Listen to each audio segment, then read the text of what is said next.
Hello Riders, क्या हाल हैं आप सभी के। लेकर आ चुका हूं मैं आप लोगों के लिए एक और कंपैरिजन वीडियो। इस वीडियो में हम लोग बात करने वाले हैं बजाज पल्सर NS400Z और बजाज की ही डोमिनार 250 के बारे में। इन दोनों ही बाइक को कंपेयर करने का जो रीज़न है वो है इनका प्राइस। दोनों ही बाइक आपको 1.85 lakh rupees ex showroom price के साथ में मिलने वाली हैं। इवन डोमिनार 250 का जो प्राइस है वो आपको ऑलमोस्ट 1.86 लाख रुपीज़ दिखाई देगा। अगर आप इन फ्यूचर इन दोनों में से किसी एक बाइक को परचेज करना चाहते हैं तो ये वीडियो आपके लिए है। इस वीडियो में हम लोग ये देखेंगे कि आपकी नीड के हिसाब से इन दोनों में से कौन सी बाइक ज़्यादा बेहतर है। तो सबसे पहले शुरुआत करते हैं इस कंपैरिजन की इन दोनों ही बाइक के लुक्स को लेकर। दोनों ही बाइक आपको यहाँ मॉडर्न स्टाइल के साथ में नजर आने वाली हैं। अगर हम लोग बात करते हैं डोमिनार 250 को लेकर तो यहाँ आपको एक स्पोर्ट्स टूरर मशीन नजर आने वाली है। बाइक का जो डिज़ाइन है वो काफ़ी ज़्यादा बल्की है एंड ये बाइक आपको काफ़ी हैवी फील देने वाली है। वहीं NS400Z आपको एक प्रॉपर नेकेड स्पोर्ट मशीन नजर आने वाली है एंड इस बाइक का जो डिज़ाइन है वो आपको ग्रेसफुल दिखाई देने वाला है। इन दोनों ही बाइक में से लुक आपको किस बाइक का ज़्यादा बेहतर लगता है आप कमेंट सेक्शन में बता सकते हैं। अब बात करते हैं इन दोनों ही बाइक के इंजन को लेकर। पल्सर NS400Z में आपको मिलने वाला है 373 सीसी का single cylinder liquid cooled engine जो कि प्रोड्यूस करता है 40 PS की power at 8800 RPM and 35 Nm का टॉर्क एट 6500 RPM। ये इंजन आपको 6 स्पीड गियर बॉक्स के साथ में नजर आने वाला है एंड आपको यहाँ पर slipper clutch and ride by wire throttle भी दिखाई देगा। वहीं डोमिनार 250 के अंदर आपको मिलने वाला है 248 सीसी का single cylinder liquid cooled engine जो कि प्रोड्यूस करता है 27 PS की power at 8500 RPM and 23.5 Nm का टॉर्क एट 6500 RPM। ये इंजन भी आपको 6 स्पीड गियर बॉक्स के साथ में मिलने वाला है एंड आपको यहाँ पर भी स्लीपर क्लच दिखाई देगा। यहाँ अगर आप पावर की तरफ ध्यान देंगे तो दोनों ही बाइक के बीच में डिफरेंस है। अगर हम लोग PS की तरफ देखते हैं तो आपको पल्सर के अंदर 13 PS की पावर ज़्यादा मिलने वाली है। वहीं अगर बात की जाए टॉर्क को लेकर तो आपको मोर देन 11 Nm का टॉर्क भी पल्सर NS400Z के अंदर ही ज़्यादा मिलने वाला है।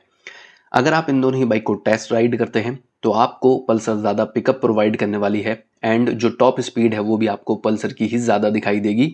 जहां डोमिनार 250 आपको 150 प्लस kmph की स्पीड प्रोवाइड कर सकती है, वहीं NS400Z आपको 160 प्लस kmph की स्पीड प्रोवाइड कर सकती है।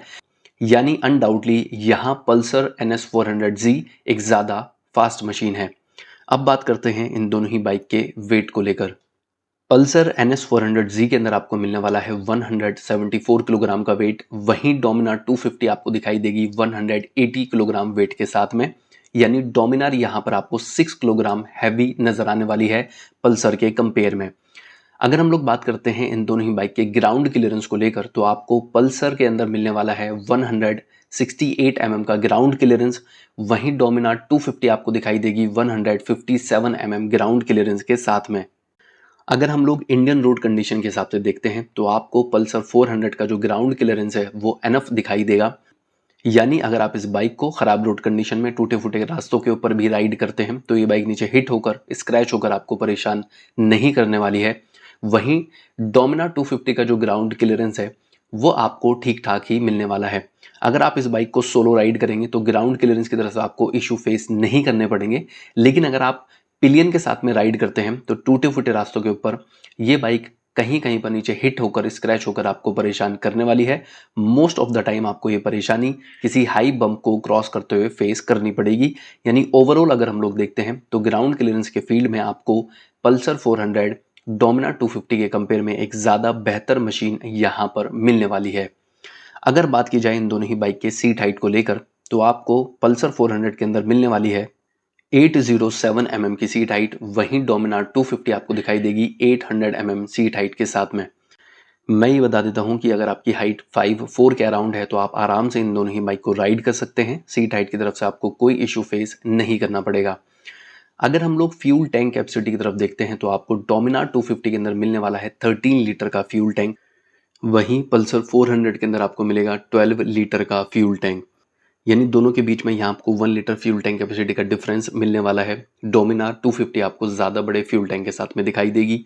साथ ही अगर माइलेज की बात की जाए तो आपको डोमिनार 250 प्रोवाइड करने वाली है अप्रॉक्सीमेटली 30 से 32 kmpl का माइलेज, वहीं पल्सर 400 आपको प्रोवाइड करने वाली है अप्रॉक्सीमेटली 26 kmpl का माइलेज। यानी fuel tank capacity and mileage के मामले में आपको यहाँ डोमिनार 250 पल्सर 400 से आगे दिखाई देगी। अब बात करते हैं इन दोनों ही बाइक के सस्पेंशन सेटअप को लेकर।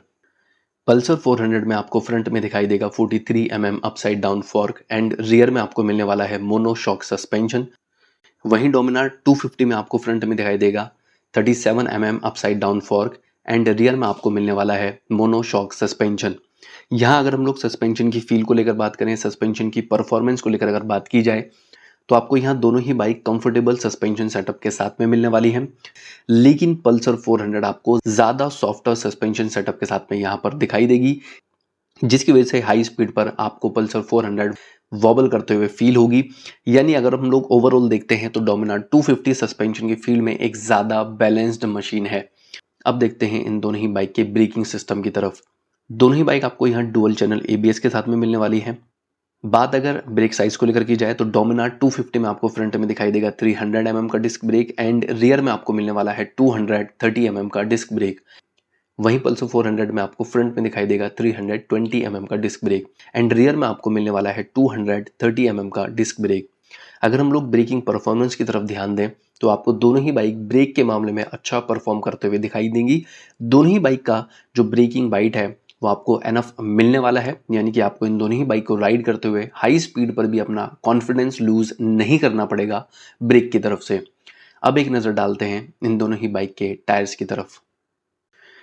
पल्सर 400 में आपको फ्रंट में दिखाई देगा 110/70 का 17 इंच का टायर एंड रियर में आपको मिलने वाला है 140/70 का 17 इंच का टायर। वहीं डोमिनार 250 में आपको फ्रंट में दिखाई देगा 100/80 का 17 इंच का टायर एंड रियर में आपको मिलने वाला है 130/70 का 17 इंच का टायर। यहाँ अगर आप टायर की तरफ ध्यान देंगे तो आपको फ्रंट एंड रियर दोनों ही जगह पल्सर 400 में ज़्यादा वाइड टायर मिलने वाले हैं। अब बात करते हैं इन दोनों ही बाइक के प्राइजेस को लेकर। पल्सर 400 के लिए आपको पे करने होंगे 1.85 लाख रुपीज़, वहीं डोमिनार 250 के लिए आपको पे करने होंगे 1.86 लाख रुपीज़। यहाँ जो मैंने प्राइजेस बताए हैं ये राउंड फिगर में बताए हैं एंड एक्स शोरूम बताए हैं, यानी दोनों ही बाइक का जो प्राइस है वो ऑलमोस्ट सिमिलर है। अब बात करते हैं इस वीडियो के कंक्लूजन के बारे में कि आपके लिए कौन सी बाइक ज़्यादा सही रहेगी, कौन सी बाइक आपको परचेज करनी चाहिए। तो मैं ये बता देता हूँ कि अगर आप एक प्रॉपर नेकेड स्पोर्ट मशीन को राइड करना चाहते हैं, अगर आपको एक लाइट वेट और ज़्यादा पावरफुल मशीन चाहिए, आपको अपनी बाइक के अंदर ride by wire throttle, traction control and riding mode जैसे फीचर्स भी चाहिए, आप बेहतर ग्राउंड क्लियरेंस के साथ में बाइक को राइड करना चाहते हैं, साथ ही आपको एक ज़्यादा पावरफुल मशीन को राइड करना है, तो फिर मैं ये कहूँगा कि पल्सर NS 400Z आपके लिए हो सकती है। वहीं अगर आपको एक बल्की लुकिंग बाइक को राइड करना है, आपके लिए 150 प्लस की जो स्पीड है वो एनफ है। आप most of the time solo he ride करते हैं एंड 157 mm का जो ग्राउंड क्लियरेंस है वो आपके लिए एनफ है एंड आपको अपनी बाइक से ज़्यादा माइलेज भी चाहिए, तो फिर मैं ये कहूँगा कि डोमिनार 250 आपके लिए हो सकती है। वीडियो के लास्ट में मैं एक चीज़ मेंशन कर देता हूं कि अगर आप इन दोनों में से किसी भी बाइक को परचेज करना चाहते हैं तो उसको एक बार टेस्ट राइड करके ज़रूर देखें। साथ ही अगर आप डोमिनार 250 या फिर NS 400Z का दूसरी बाइक के साथ में कंपैरिजन देखना चाहते हैं तो आपको इसी चैनल के ऊपर वो वीडियोस दिखाई दे जाएंगे। हो सका तो मैं आई बटन के अंदर लिंक प्रोवाइड कर दूंगा, आप वहां जाकर वीडियोस को चेकआउट कर सकते हैं। अब वीडियो के लास्ट में आप ये बता सकते हैं कि इन दोनों में से कौन सी बाइक आपकी फर्स्ट चॉइस रहने वाली है, या ऑलरेडी अगर आप इन दोनों में से किसी बाइक को परचेज कर चुके हैं तो आपको अपनी बाइक के अंदर क्या चीज़ें अच्छी लगी हैं एंड क्या कमियां आपको नजर आई हैं वो भी आप कमेंट सेक्शन में मेंशन कर सकते हैं, जिससे कि दूसरों की हेल्प हो सके। अगर आपका इन दोनों ही बाइक से रिलेटेड कोई भी क्वेश्चन है तो वो भी आप कमेंट सेक्शन में पूछ सकते हैं। फिलहाल इस वीडियो में सिर्फ इतना ही। जल्दी ही मुलाकात करता हूँ आपसे नेक्स्ट वीडियो में, तब तक के लिए हैप्पी राइडिंग।